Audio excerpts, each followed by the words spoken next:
Now that you're talking about what you call livelihood and mankind in space కదా, and you also spoke about Mars కానీ moon గురించి కానీ మాట్లాడడం మనం ఇందాక, అండ్ స్పేస్ ఎక్స్ గురించి టాపిక్ తీసుకొచ్చాం కాబట్టి Elon Musk stated about colonization in Mars కదా. First of all, if you can explain to the viewers what is colonization, తర్వాత how easy is it or how hard is it to. Okay, so first thing ఏంటంటే ఇప్పుడు earth first colonise ఒకప్పుడు మొత్తం అంతా ఆఫ్రికాలో originate అయింది.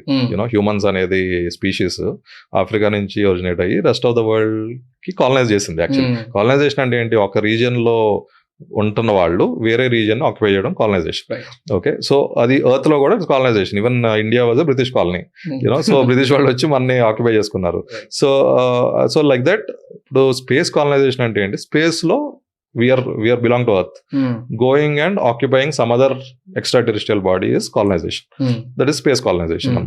So what Elon Musk is trying is that Mars ni why don't we colonize, is the spirit, and that is like very much true and is very much needed for humanity. Endukante